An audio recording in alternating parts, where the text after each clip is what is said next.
talk about the Super Mario movie. Halo switching to Unreal? Horizon Zero Dawn is getting new. And Pokemon's newest trailer. Extra, hear all about it.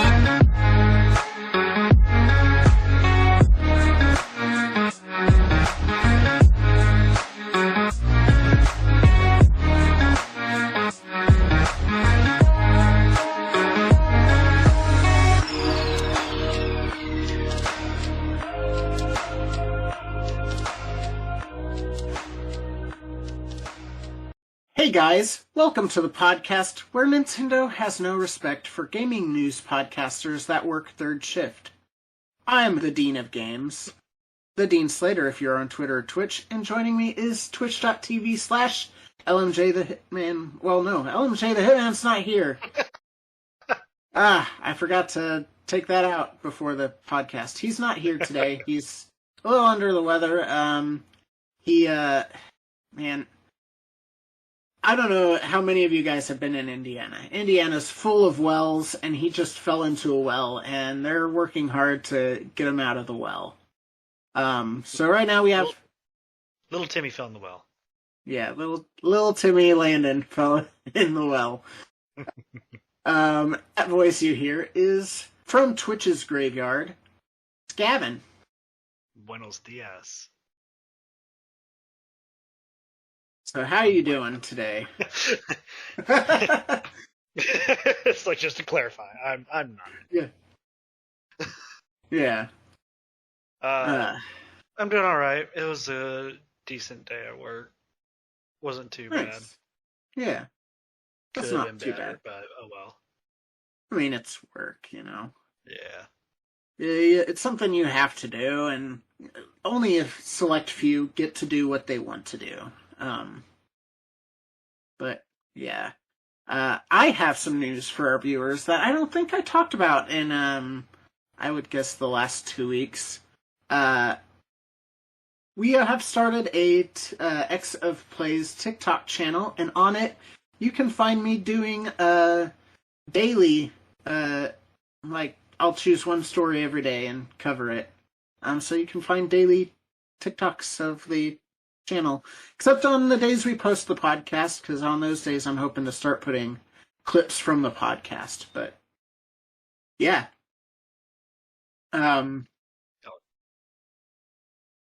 this is Extra, your weekly gaming news podcast covering the news leading up to Sunday, October 9th, 2022. And if you like us, you can go to patreon.com/thebriefingroom. Let's get to some news. Let's go to our first story. And that is the Super Mario movie, if you couldn't guess from that impression. Yeah, so the direct started off with Shigeru Miyamoto and Chris Meledandri doing a corporate makeout session where they're like, oh, we're so excited to be working with Nintendo. Oh, not as excited as we're to be working with Illumination. No, I'm excited. No, it was... Oof. I mean, corporations do that all the time when they have partnerships, and it's always super awkward, because, you know, both of them did it because of the bag of money. But that's neither here nor there. We did find out, though, through that corporate makeout session, that talks about this movie started 7 years ago. 2015 is when they started talking, which kind of makes sense, because I'm pretty sure that's about the same time Ubisoft approached them about doing the Mario Rabbids crossover. And that's also when the Wii U was towards the end of its life cycle. And Nintendo, bad way. They changed a lot of things about themselves, in order to kind of improve things. And now they've improved things, and they've gone back to the way they were. But Chris Pratt sounded when he was introduced and talked about Mario. He sounded like he was reading from a teleprompter, but the couldn't keep up with the teleprompter. and also said things weird. Like, when he said Koopa, it sounded like he was saying a naughty word. He's like, stomping on Koopas. It was a very awkward read, and I will get into it, but man, and Jack Black continues to be a vibe when they were talking to him. And then they got into the trailer, and if you guys don't want to be spoiled, I would tune it out for the next little bit. So it starts out with Bowser taking over Penguin Kingdom and getting a star. Mario falls into the Mushroom Kingdom and meets Toad, and they make their way to the castle. And then Luigi is... I don't know why I said Luigi's running from a castle. Luigi's running from some dry bones into some sort of castle thing. Yeah, so what did you think about this whole thing? Watching the trailer, like, I was kind of expecting it to be kind of cringy and just kind of And, like, honestly, I thought it was kind of funny. Yeah. Like, I thought it was, like, a charming little little thing they did, and I was like, I'm actually kind of interested in watching this now. Yeah. Yeah, the penguins definitely stole the show. Yeah. Do you yield? Do you yield? No. Yeah. Jack Black, his Bowser voice was so good. And Keegan-Michael Key's Toad was phenomenal too. I mentioned him in my reaction. I did film a reaction that's on the XofPlays YouTube channel. But I did not mention Keegan-Michael Key because I forgot he had been cast as Toad. But he was incredible as Toad as well. Yeah. People have their issues with Chris Pratt's Mario voice. And I kind of talked about... Yeah, I kind of talked about it in my reaction, but I'll go into a little bit more detail here. Honestly, 20 minutes in, it's not going to be a big deal. You'll get used to it. It's kind of like Spider-Man Into the Spider-Verse, where he's animated at half the frames everyone else is, and it throws you off for a little bit, but 15, 20 minutes in, you don't notice that he's at half the frames. That movie was so well done, and honestly, I'm not a big fan of Illumination. I liked their first. I really liked their first Despicable Me, and each movie they've done since has progressively got more mid. But this actually does look really good. Now, my problem with Chris Pratt being Chris Pratt as Mario is that they were like, no, it's not. Chris Pratt's working really hard on this Mario voice. It's unlike anything you've ever seen or ever heard. And then it just ends up being his voice. And so people might point out that, they have to, with NDAs, non-disclosure agreements, you have to deny. It's not divert, it's flat out deny for a lot of those agreements. Right. That being said, you can deny that he's going to be using his regular voice when people ask about it, but I feel like lying is a bad choice. It's a bad look.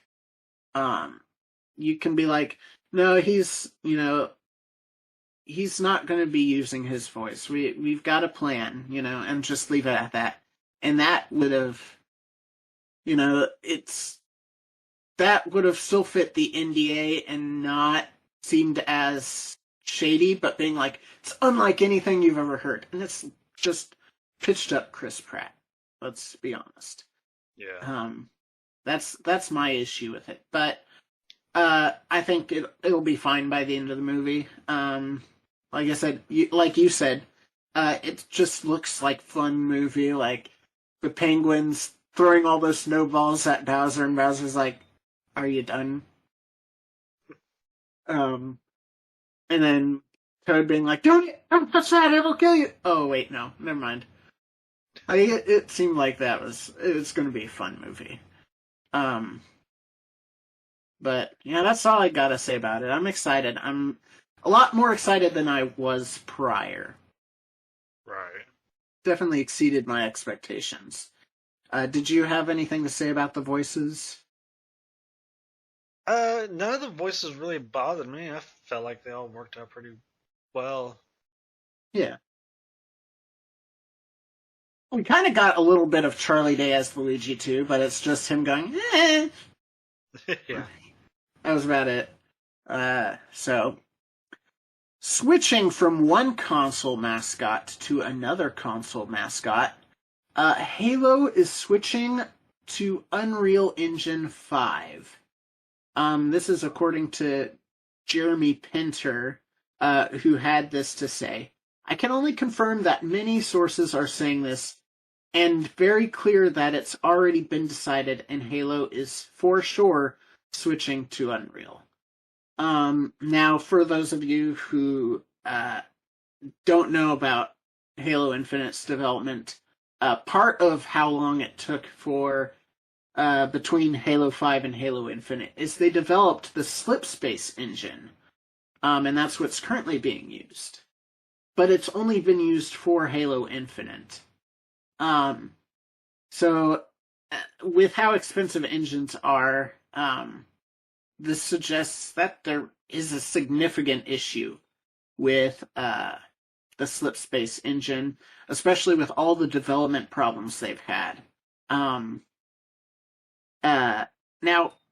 if I'm assuming everyone here knows game engines. In case someone doesn't know what a game engine is, it's the tools and systems that form the framework of a game.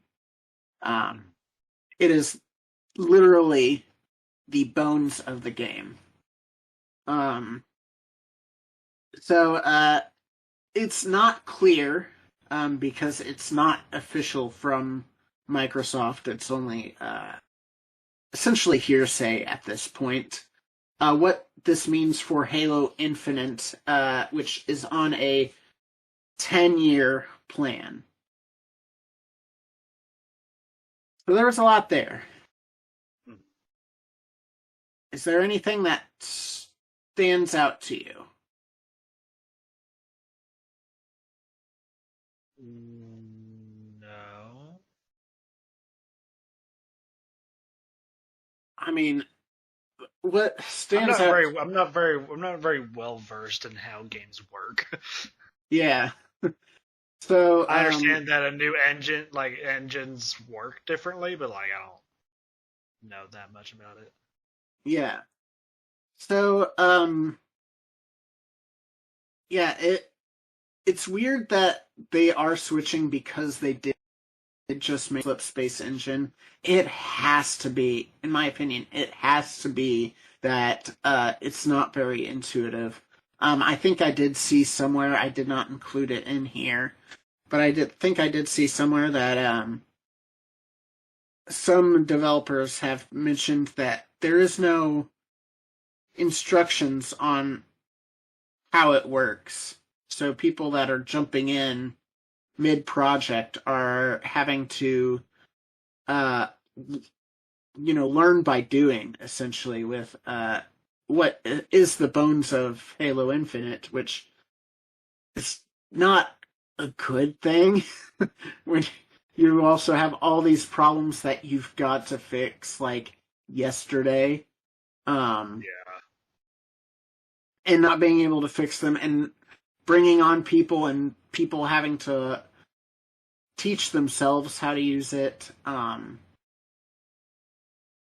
It to me that sounds like it's very unyieldy to use, and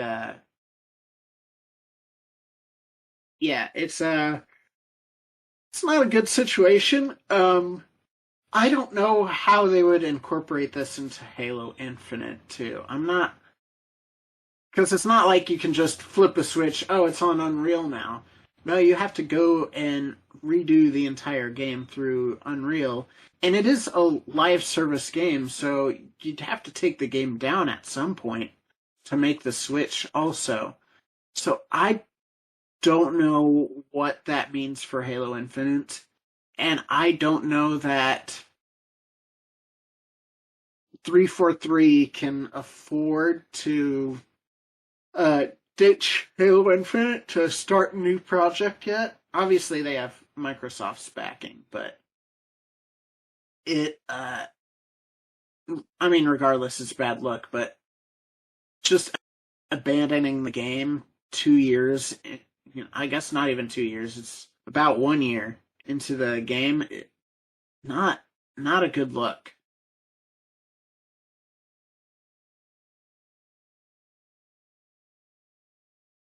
Although I will say, a lot of people are going to Unreal.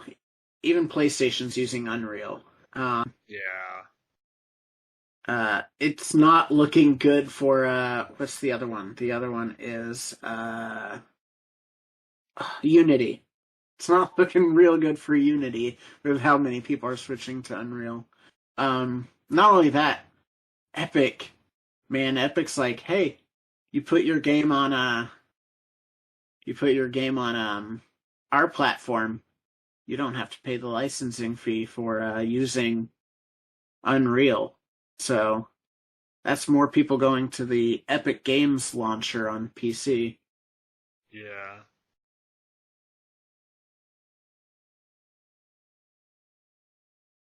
Sounds a lot like the Frostbite stuff that happened with EA not terribly long ago, where EA is like, no, you're going to use our Frostbite engine. You can't use any other engine. People are like, we don't like this. So let's move on. We're going to now talk about Xbox's best friend, PlayStation. So Horizon Zero Dawn, allegedly, I throw out this here again. This is alleged. This is all hearsay at the moment. Don't come after us, Sony. Horizon Zero Dawn is getting a remake or a remaster. It is not clear as of yet. It's going to bring it up to par with Forbidden West, with new character models, lighting, and animations. They are also going to be adding accessibility options, graphic settings, and quality of life improvements. And as I mentioned before, it should be noted that these are unconfirmed claims from a couple of sources.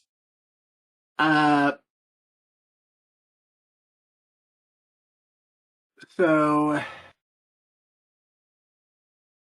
yeah, I'll let you talk about, while I gather my thoughts, I'll let you talk about your thoughts on a game that came out in 2017 getting a remake or a remaster. What game are we talking about? Horizon Zero Dawn. Oh, yeah. I really don't have any. I never bothered picking up Horizon Zero Dawn. Because, like, it's interesting, but, like, there's a certain way I go about.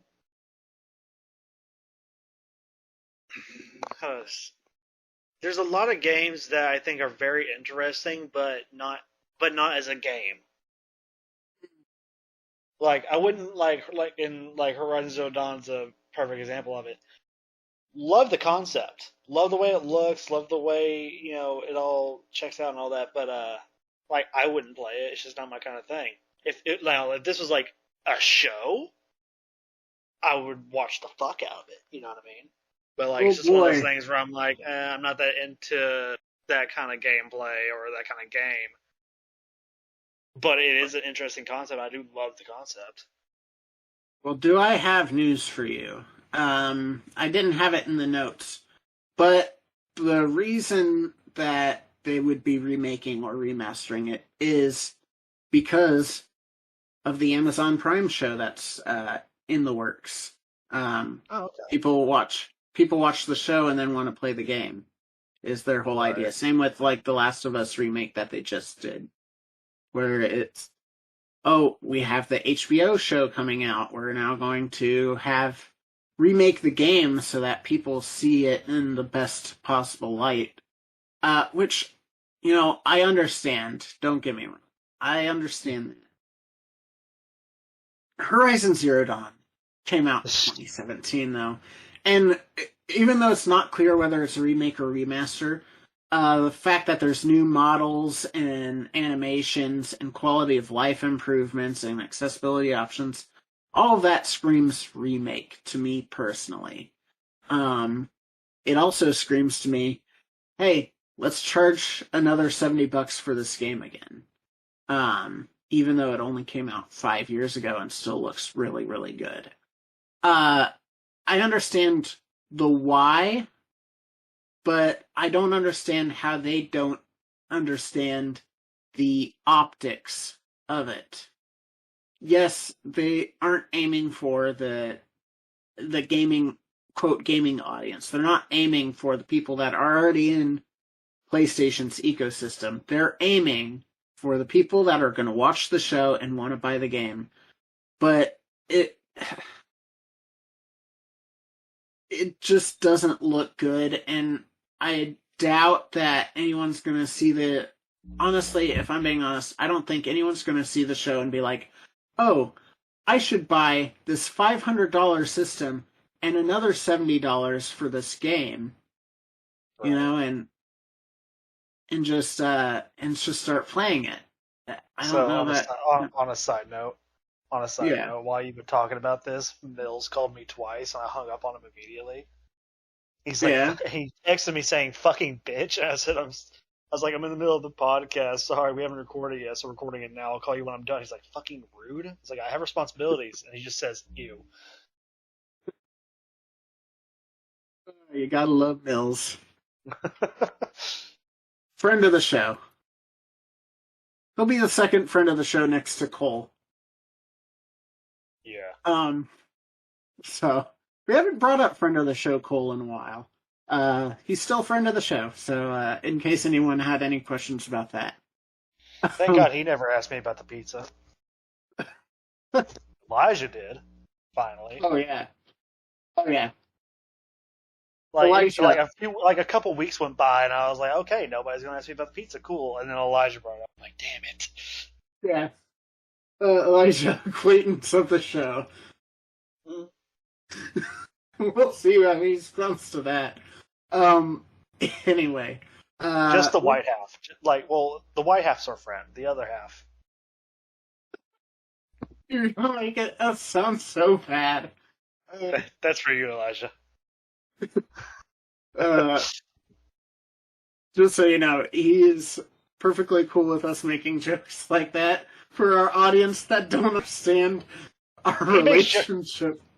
He'll sit there, we'll rip on him, and then he'll rip on himself. It's great. Yeah.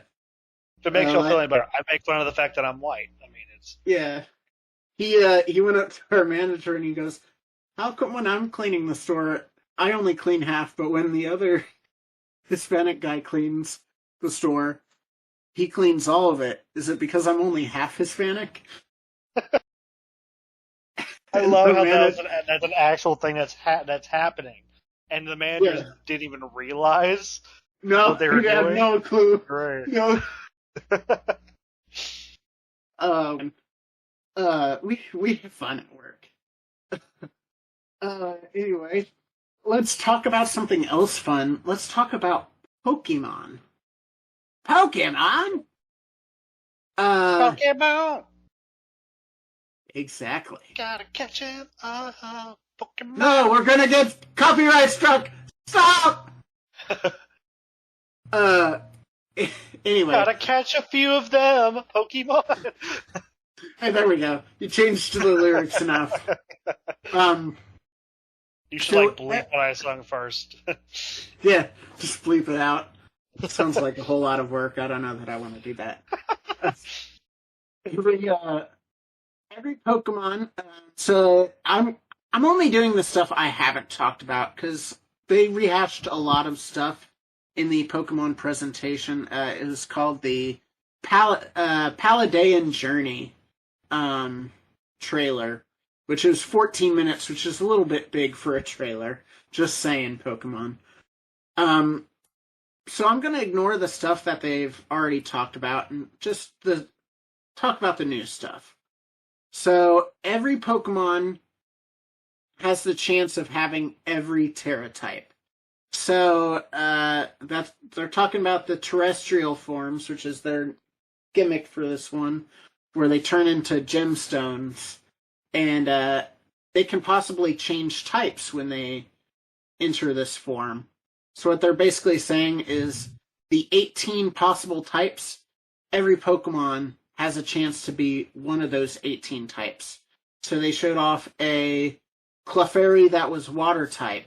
They showed off they showed off a Clefairy that was ghost type, a Jigglypuff that was water type, a Sudowoodo that is grass type. Like, they showed off a bunch of this. And then you can tell if it has a unique Terra type because you see the Pokemon now. You don't have to just have a random encounter in grass. You can see all the Pokemon. If they are glowing, they have a unique Terra type. You can give commands, which is instructions to your Pokemon. The one that they showed off was Let's Go, where your Pokemon automatically battles another Pokemon without having to enter the battle. So it saves you time. You're not scrolling through, okay, attack. It's just, you walk, you say, Let's Go, and your Pokemon, the first Pokemon in your party, automatically attacks that Pokemon. And then comes back to you. You can also use it to grab items on the ground for you. On the Starfall Street, which, if you remember, that's the story beat that follows you defeating the evil team, quote, evil team in this game, which is Team Star. They showed off a little bit of that. You have to, before you can battle any of the bosses of this gang, you have to defeat a certain amount of grunt Pokemon. So in this example, the example they showed, they had to defeat 30 Pokemon, grunt Pokemon, before they could move on. And it is timed, so they were using the Let's Go feature quite a bit. Because they had 10 minutes to defeat 30 Pokemon. You can draft TMs. You can craft TMs to teach your Pokemon moves. They didn't show if you could craft anything outside of TMs, but the fact that you can craft TMs is pretty cool. They showed off a new move, which is called Terra Blast. It involves the terrestrial form, and it changes based on the Pokemon's Terra type, which is great for if you have a Pokemon that can't normally learn a specific type of move. But has that Terra type, you can then use that. They showed off a new Girafarig evolution, which is that from Generation 2, it's that giraffe that has a tail that has a face. I don't know if you remember that one. But its tail becomes a hoodie. So its tail it's basically an inverted, for lack of a better term, anus, where it's now come up over its head. Prolapsed? It's prolapsed. Yeah, that's the word I was looking for. It's prolapsed anus.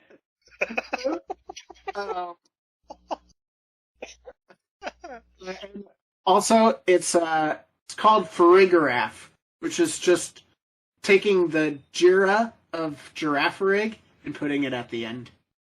because now the ass is its head. It showed off that a gym challenge. So unlike before, where you just battle different trainers going up to the gym leader, now you have to do a challenge before you can battle the gym leader. So they showed the grass gym challenge, and it involves leading a group of sunflora. And let me tell you, when the trainer has all of the sunflora following him, they are moving at a smooth 3 frames a second. It was bad. It was super bad. It's just stop motion. That's what it looks like, in all honesty. It did not look good. I can try to provide you the timestamp after this podcast. It is not good whatsoever. A lot of people had a lot of fun making fun of that, and it just goes back to the conversation that we had in the last Nintendo Direct, talking about the Switch cannot handle games anymore. It just can't. Not even Nintendo's own developers can make the Switch handle the games. They just need to get a better processor at the very least. They need to do something to refresh the hardware, because it's just not doing well. Right. They showed off photo mode. So you can basically take selfies with your Pokemon or with other characters or whatever. Everybody loves a good photo mode. Oh, photo mode's been phenomenal, especially when you have things that don't run very well. They have a picnic option where you can wash, feed, and play with your Pokemon. You can also possibly find eggs, and you can make a sandwich, which adds buffs to your trainer. So you can have increased encounter rates or encounter more rare Pokemon, stuff like that. In the demonstration, they showed off you adding ham to your sandwich, which a lot of people are like, where's the ham coming from, Pokemon? Tell us, where's the ham coming from? They've never said where the ham's coming from. Terra raids, which are similar to the Gigantamax raids in Sword and Shield. And it's another way you can get a unique typed Pokemon. So it looks, like I said, it looks similar to the Gigantamax raids, where it's 4 trainers. You hop in with the 4 trainers. With the Gigantamax raids, it was turn-based. So if your Pokemon fainted, you had to wait, I think, 3 turns before your Pokemon was able to be sent out again. And then you only had like 15 turns to catch the Pokemon. In this, they took away the turn limits and replaced it with a timer. So now it's just a flat-out timer, and it's 5. I think they showed 5 seconds respawn time for if your Pokemon gets knocked out. Yeah, so it was a meaty. Like I said, it was 14-minute trailer. That's a long trailer, but it was pretty meaty, I will say. I don't know how you're feeling about these Pokemon games. But as for me, I'm excited for them. It's probably one of the more excited I've been for Pokemon in a long time, because it does feel like they're starting to get back to their tagline of gotta catch them all, which I know you won't be able to because they've already said, hey, we're getting rid of the national dex. There's too many Pokemon for us to always have them in the game. And I'm fine with that. I'm not one of those nerds that are like, but all of my friends, I want to be able to have all my friends from all the way back to Game Boy Advance. It's not fair. Well, too bad. I really want to hear you do this voice in person. Like, I've never heard you do this voice in person. I want to hear it so bad. But speaking of this Pokemon game, like honestly, if I had a Switch, this would probably be the first Pokemon game I'd ever played. If Nice. I I had a didn't Switch, realize. I've Yeah. never played Pokemon. Yeah. Oh Um, wow. it's just never like interested me. But as soon as you said there was like gem versions, I was like, I want to play Oh. it. Like that's how you get me to play anything. Make gem versions of shit. I'm like, I want it. Oh yeah. Yeah, I can show you a couple screenshots too. Um, but yeah, uh they do look really cool. Uh, I'm excited about this game, really. They, like I said, you no longer have a random encounters in the grass. You can see all of the Pokemon that you can catch, and so that's what I've always been into. I've always been more on the side of catching Pokemon rather than battling. You know, I don't hate the battles, but it's not what I enjoy about the game, which is why I liked Pokemon Legends Arceus so much, despite a lot of people poo-pooing it. Is it's all about catching. That's what I want to do. I want to catch. I don't want to battle. So that not having as many battles did not affect me. And even this, you have 3 different stories you can tackle. Um, so, uh, I'm excited to see this. I'm excited to see how they handle it, because you can also have your friends join you. Like it is 4-player co-op, which I'm still not entirely sure how that works. They haven't gone into a whole lot of detail about that, but that's exciting. I like that they added timers rather than turn limits to the raids, because that was one thing that upset me uh, before. Is I would do a raid with some computer schlubs, and and they'd be like, "All right, let me just use growl over and over again," and it's like, we don't have time for this. We have 15 turns. Just attack the motherfucker. Or they'd have a Pokemon that's so weak that Pokemon would get knocked out, and it's like, all right, well, I guess you're gone for 3 to 5 turns, and then they'd come back and get knocked out immediately again. It's like, God damn it, work on your Pokemon. I realize I wouldn't have that problem if I actually played with people, but I'm a recluse. So, yeah. I will say that's probably good for the show. I don't know. Yeah, we've been going for a few minutes. It's going to be a little bit of a shorter episode, but that's what happens when You're you. not gonna talk about Oh, that's right. You had something, didn't you? I forgot you had something. yeah. Go ahead. Go ahead. So Go off.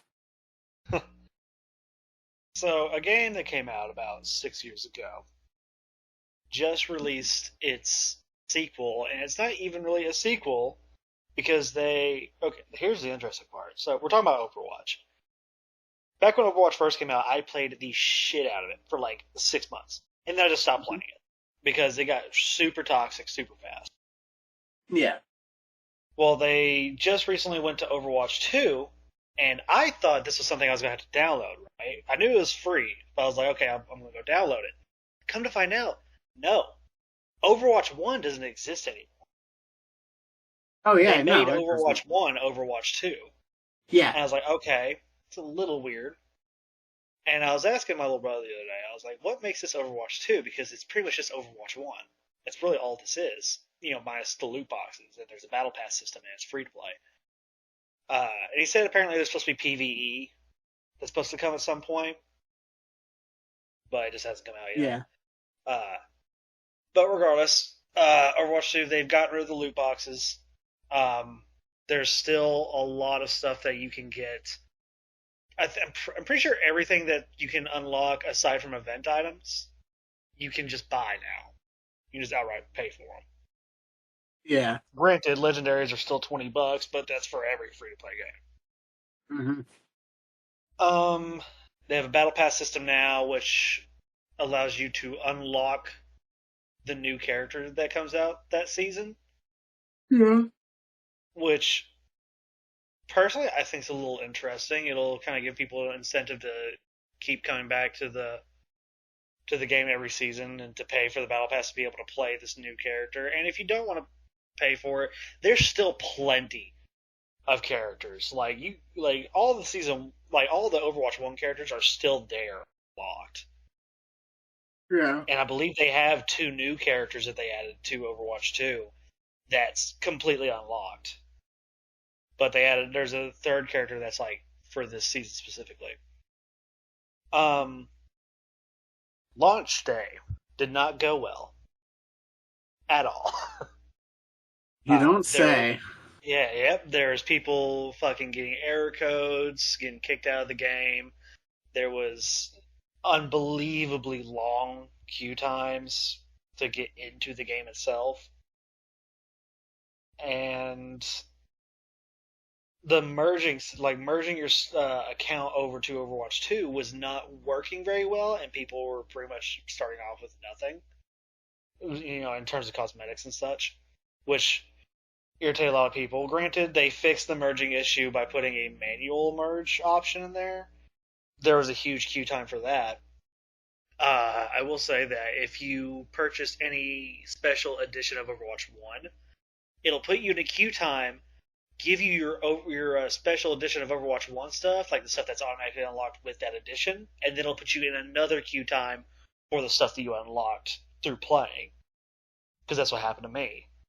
I got all my gold edition Overwatch stuff, but I didn't get any of the stuff that I had worked for.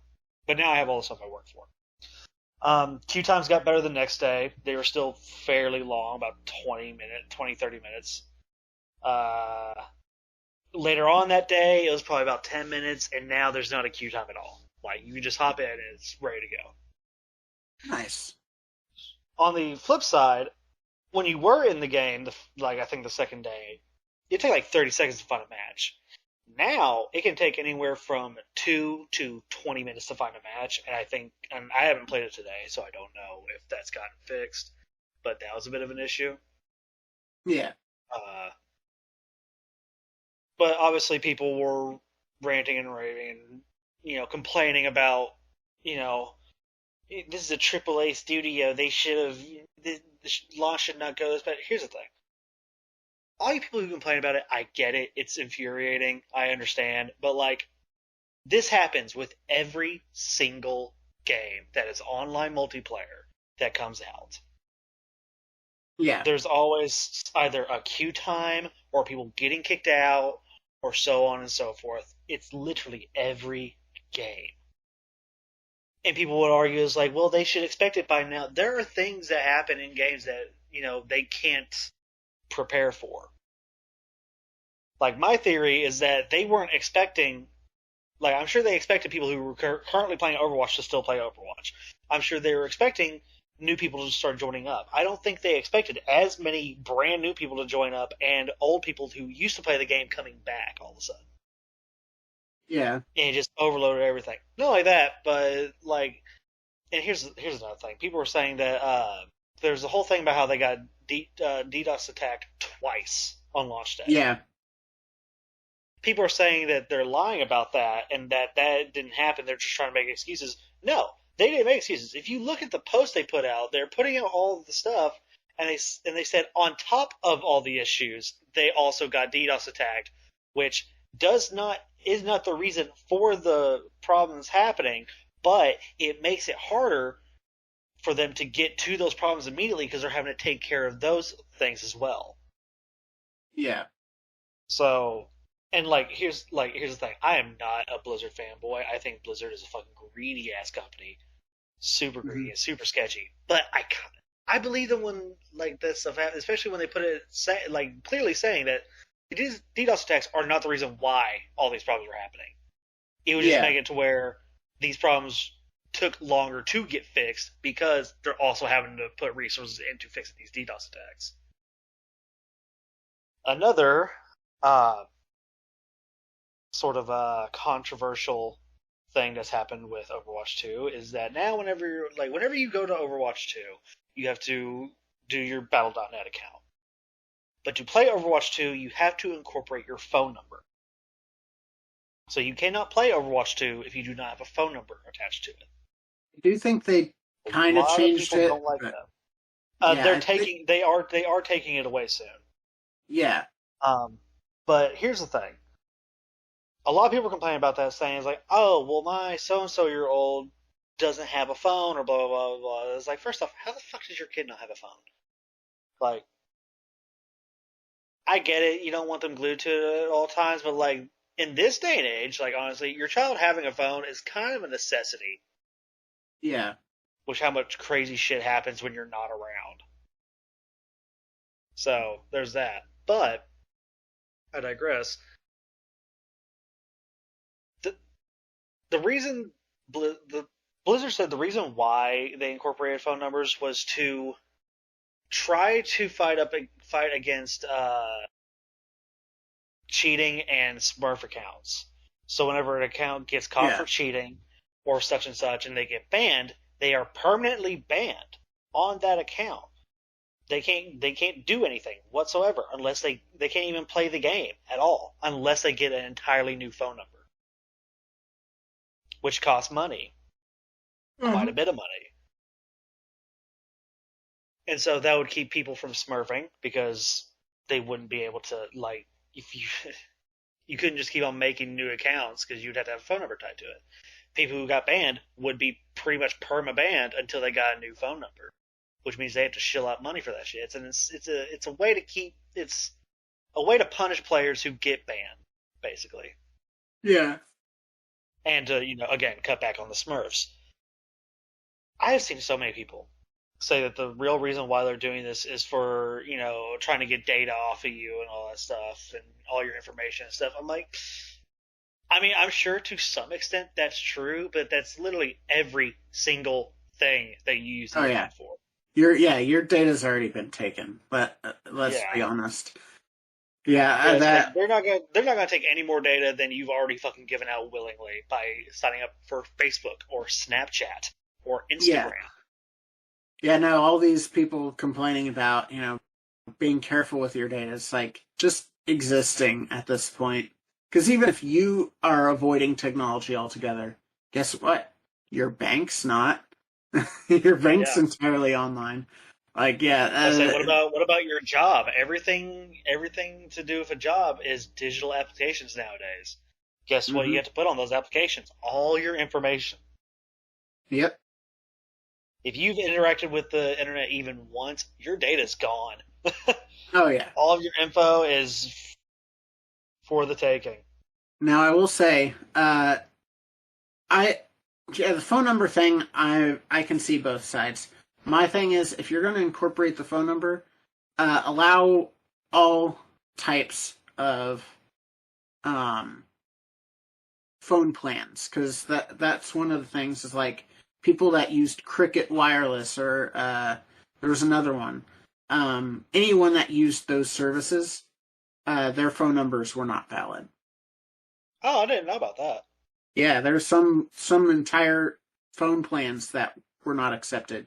A lot of them were they pay as you go.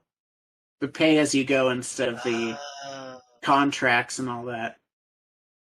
Well, mine's not. I don't know. Mine's not really a pay as you go, but it's not a contract either. Because I use Straight Talk. Yeah. And so I just buy a monthly plan. Yeah. It's like, I get such and such for this month. I guess it's sort of like in between, I guess. Yeah. But yeah, that was like also an issue. With Straight Talk, it's like, you can get this much, but once you hit this much, your phone is so fucking slow. It's so bad. Oh, like, yeah. You might as well not even have it. Which is why I get the fucking $60 motherfucker, because I'm not going slow. Fuck that. So, yeah, I do understand both sides of it. I understand that, like, people who don't have phones and all that stuff, like, won't be able to play. Like, could play. They will be able to soon, but, like, they can't play right now, and it sucks. But why the fuck don't you have a phone? Mm-hmm. Like, I understand not having a car, or not having a house, or not paying health insurance. How do you not have a phone? Like I can go to Walmart right now and get a really good smartphone for $100. Get a $30 plan just to have unlimited talk, like completely unlimited talk and text. Don't even need the internet. Just unlimited talk and text. And it's valid. That's $130 and you're golden. The last phone I Yeah. had before I got this free one from my buddy, I bought 6 years ago for $100. That's how long it lasted me. And the only reason why I got this free one is because my buddy saw that the bottom of my screen was cracked. And that happened recently. That happened within this past year. Because I got out Yeah. of the fucking truck and it hit the ground and the ground was pavement. I'm not used to dropping my phone on pavement. I'm used to dropping it on dirt. Yeah. So We don't have pavement where I'm from. my my yeah, no roads in Arkansas. Um, there's my phone is not cracked, but I noticed the other day I was like, what are these lines? And I realized, so when I stream on Twitch, I have my preview screen, which counts as a view, and then I go ahead and pull it up on my phone, which also counts as a view. So it's burning from Twitch for me watching my own Twitch streams. That's a I have it's very, very faint, but there's a little plus button and a little home thing, and it's like very, very light pinkish red. I can only see it if I'm using an app that has like a white background or whatever. Yeah, And even same then, with it's me. just barely. That's from TikTok. That's from me being on TikTok for fucking hours and it burning into the screen. Yeah, that's what happened with me too. Like it's only when it's on a white background or whatever. Which Yeah. typically I use night mode, so it's not that big of a deal. But yeah, it is pretty funny. To be fair, that's my fault for having my phone turned up all the way on like max brightness. Yeah. Because I don't use default brightness. I use it on max fucking brightness. But yeah, so yeah, Overwatch. I know a lot of people are excited for. I'm not a multiplayer guy, but yeah, it seems this Overwatch 2 seems to be doing a lot of good things, even if there's some not good things also. I also saw another complaint Oh yeah. about the loot box system from the last one, because loot boxes don't exist in this one, right? Mm-hmm. So any loot boxes that you had in Overwatch 1 automatically get opened up when you have Overwatch 2. Like they're auto opened up. A lot of people are not happy about that because they were collecting them. This is a thing that happened with, I think, Ninja. Oh yeah, I knew someone. Yeah, I knew someone that collected them. And like, I understand collecting all of that for so long and then having it just taken away from you. At the same time, the loot box system just doesn't even exist anymore in Overwatch. So what's the point in having them? Yeah. Like it's sort of a double-edged sword where it's like, yeah, they're not there anymore, so at least you didn't just lose them and got nothing. They just got automatically opened. So like you got all the stuff from the loot boxes if you had opened them. Yeah. Which I think was the right way to go about it if you're going to take the loot box system away, was to open all the loot boxes instead of just taking the loot boxes away and not giving anybody anything. Yeah. So like it sucks, I get it if you were a collector of them, but like adapt. This is the way the game works now, and there's not loot boxes in this game anymore. So just be happy that you got stuff out of them. And imagine the people that collected so fucking many. Imagine the amount of stuff they fucking got. Yeah.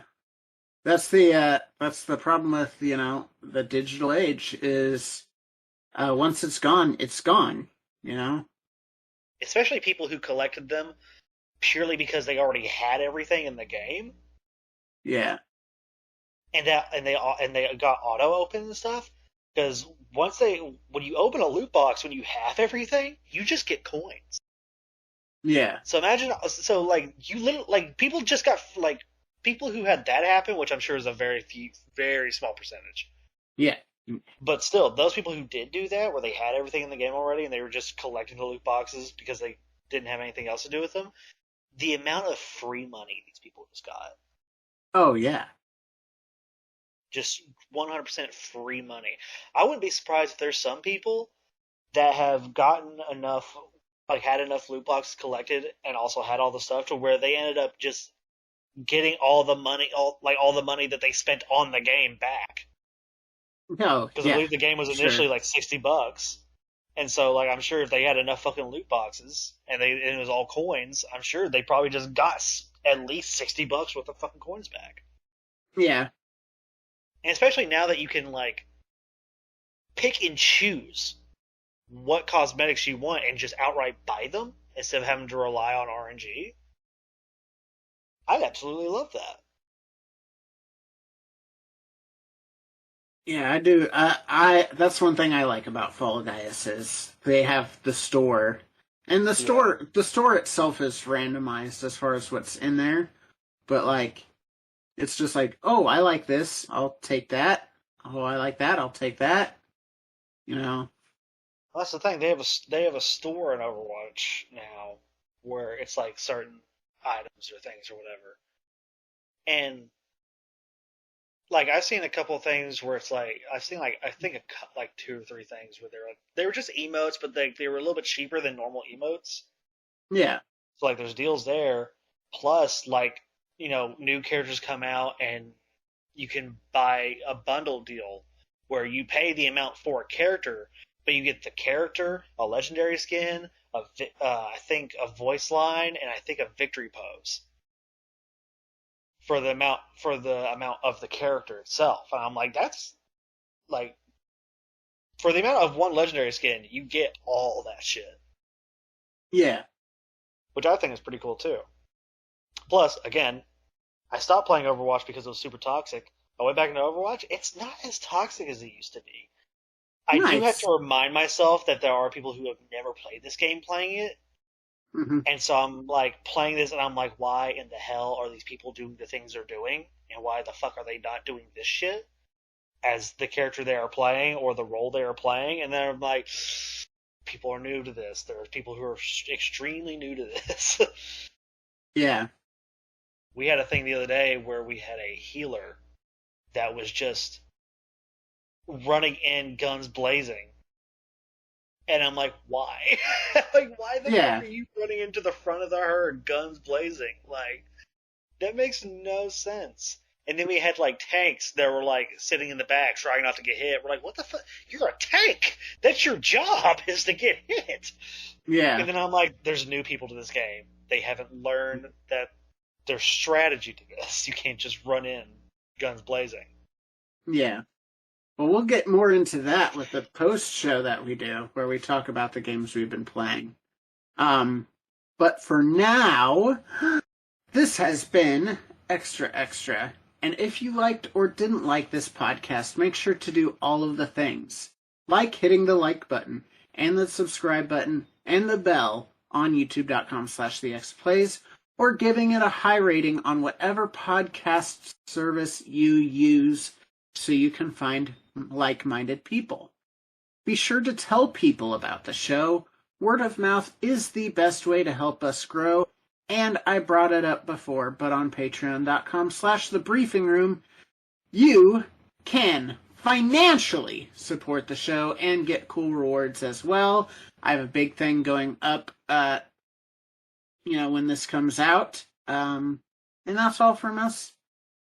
Take care. Gang, gang, peace.